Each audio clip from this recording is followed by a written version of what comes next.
السلام علیکم محترم ناظرین، بسم اللہ الرحمن الرحیم۔ شروع اللہ کے نام سے جو بڑا مہربان نہایت کرم کرنے والا ہے۔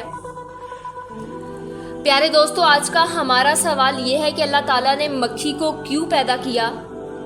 آخر کار اس مکھی کو پیدا کرنے کا کیا مقصد تھا؟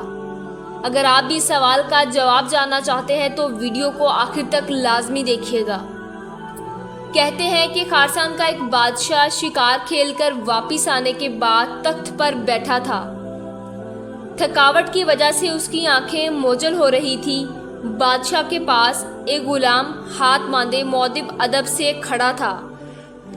بادشاہ کو سخت نیند آئی ہوئی تھی، مگر جب بھی اس کی آنکھیں بند ہوتی تو ایک مکھی آ کر اس کی ناک پر بیٹھ جاتی اور نیند اور بے خیالی کی وجہ سے بادشاہ غصے سے مکھی کو مارنے کی کوشش کرتا، لیکن اس کا ہاتھ اپنے ہی چہرے پر پڑتا اور وہ بڑبڑا کر جاگ جاتا تھا۔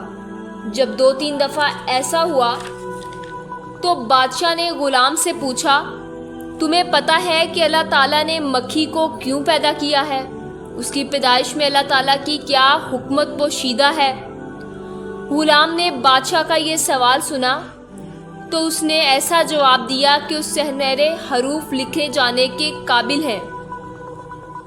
غلام نے جواب دیا، بادشاہ سلامت، اللہ تعالیٰ نے مکھی کو اس لیے پیدا کیا ہے کہ بادشاہوں اور سلطانوں کہ یہ احساس ہوتا رہے کہ وہ خود کو کہیں خدا نہ سمجھ بیٹھیں، کیونکہ وہ خود سے ایک مکھی کو بھی قابو نہیں کر سکتے۔ اللہ تعالیٰ زمین و بادشاہوں کو یہ پیغام دینا چاہتے ہیں کہ تم زمین پر بادشاہ بنے پھرتے ہو، تمہاری حیثیت ہی کیا ہے؟